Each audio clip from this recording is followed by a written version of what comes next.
She will play it because she's a crazy reviewer, gamer. Hopefully this song is shorter for you guys because she thinks the last one was too long, but she still is a crazy cat lady, you gamer. Hopefully this is the last one because like before, I don't like singing these songs. Crazy Cat Lady Gamer Reviewer or Martha Butler does not own any trailers or pictures. I use them under fair use for educational and entertainment purposes. Hi everybody, Martha here. So now we got the one that is the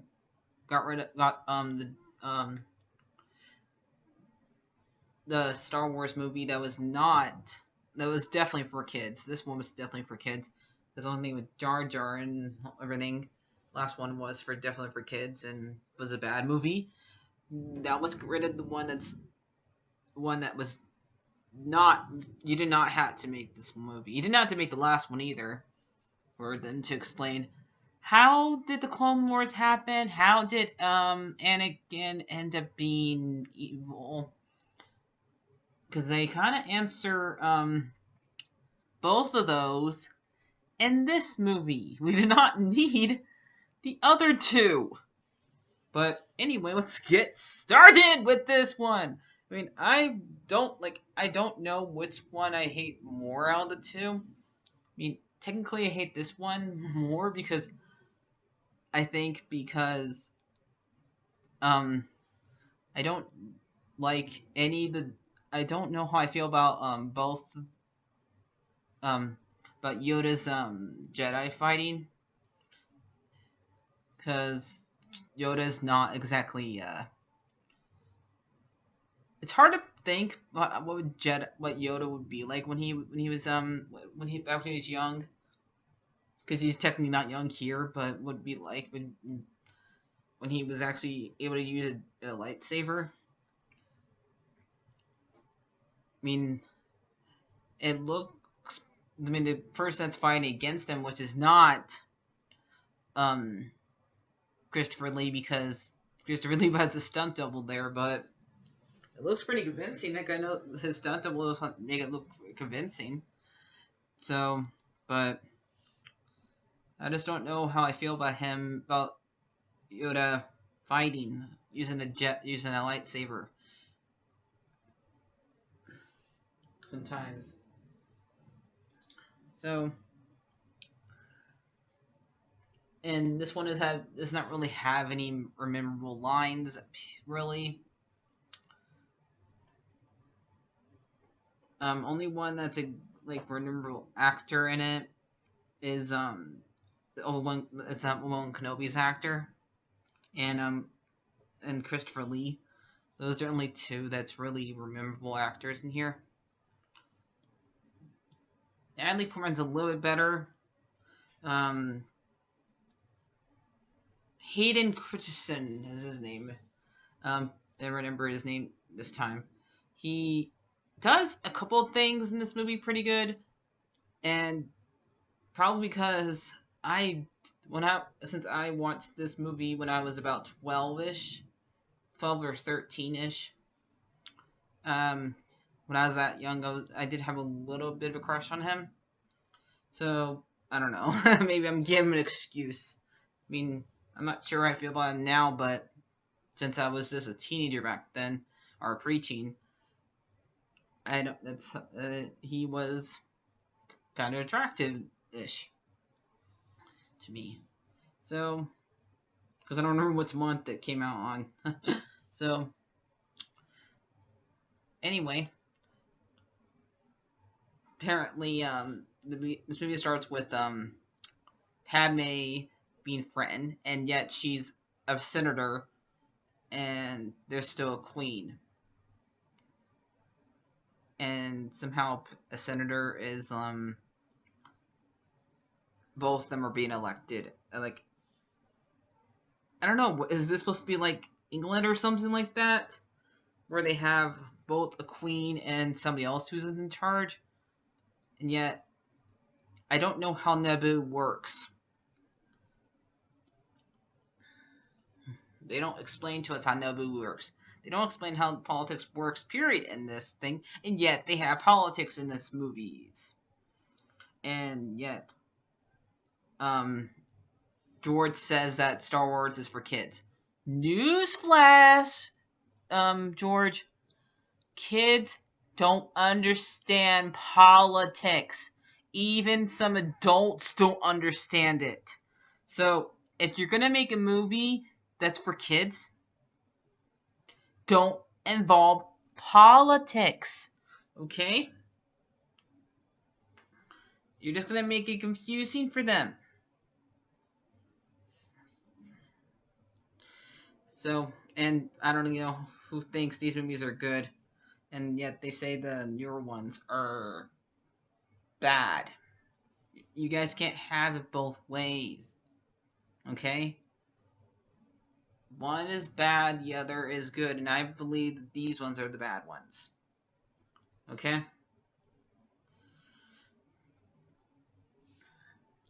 So, because at least not only some of the actors are good.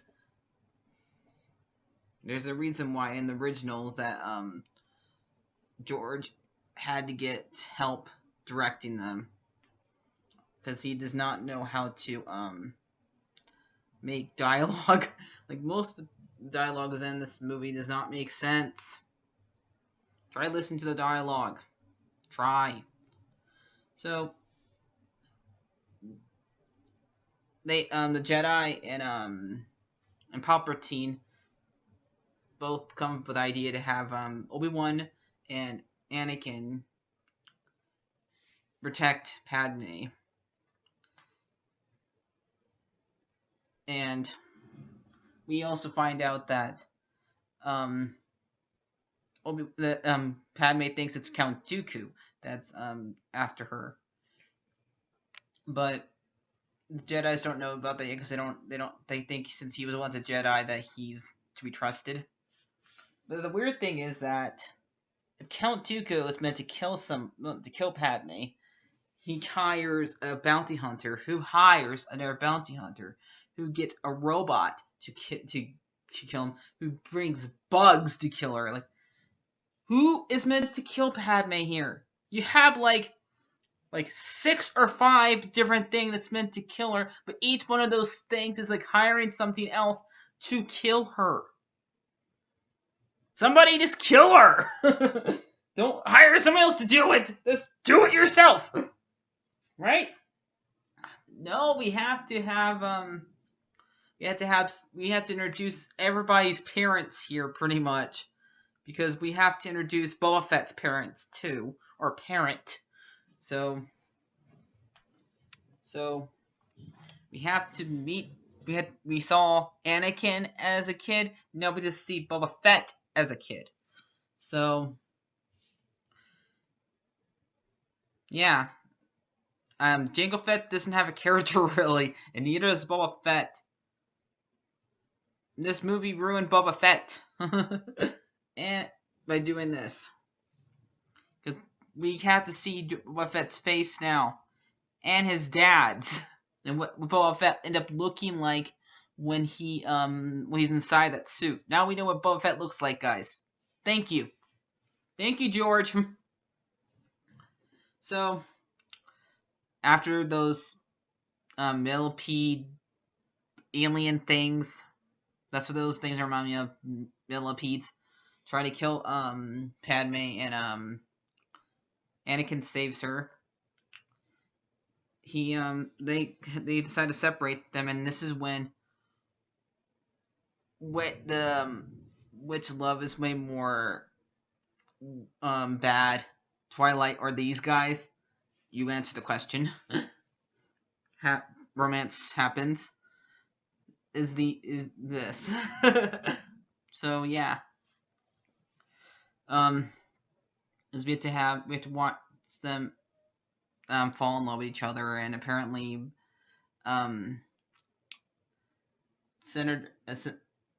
Palpatine's planning for this because if Anakin falls in love, he can just kill Padme.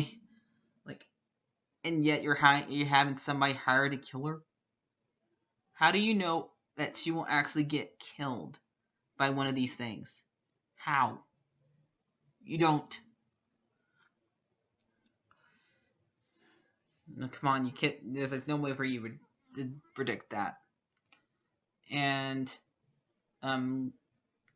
Obi-Wan goes after Jango Fett by making it complicated about how he has to find this planet.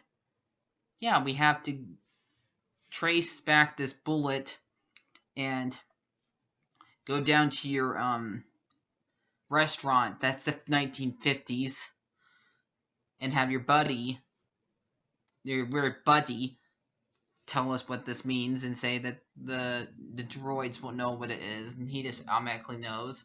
And then he can't find the planet.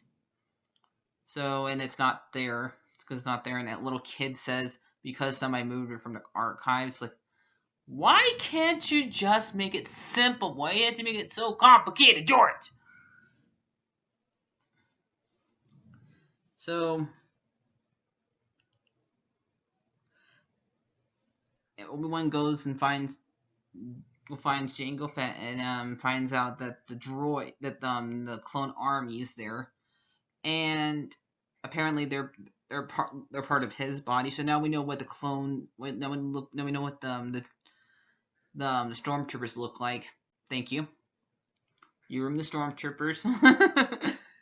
So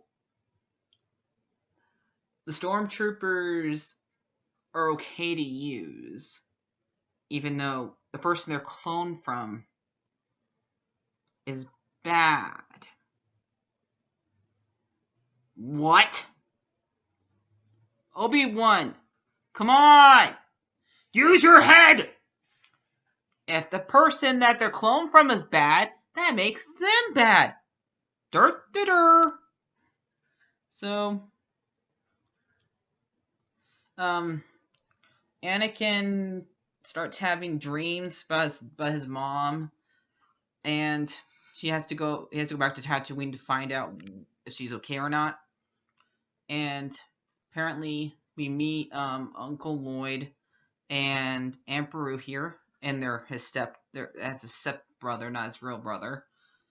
And we find that it's even weirder now because Anakin actually knows where Luke would end up. Okay, he actually knows that he has family there. If they were step siblings, you're just gonna make it where they don't know each other. So,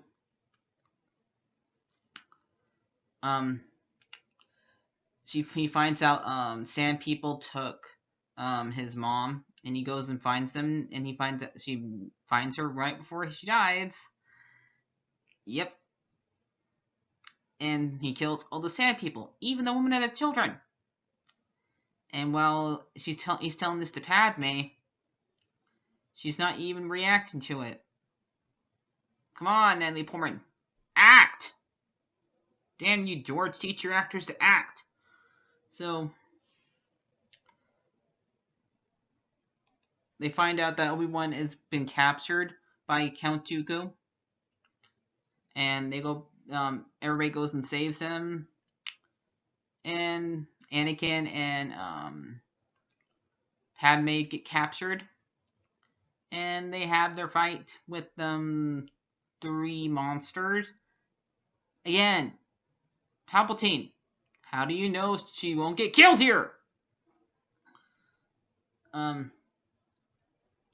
So the Jedi's come and save them.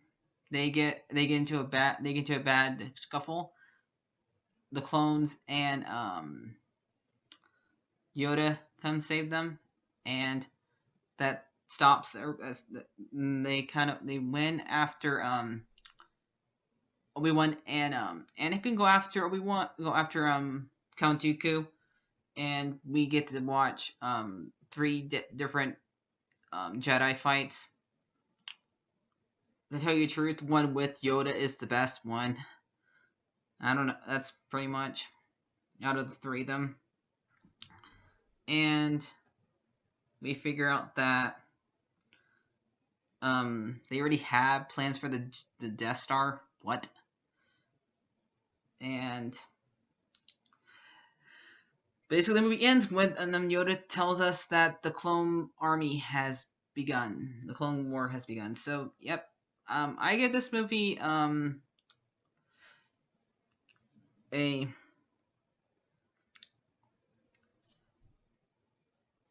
3 out of 10. So, and Sully gives it 2 paws.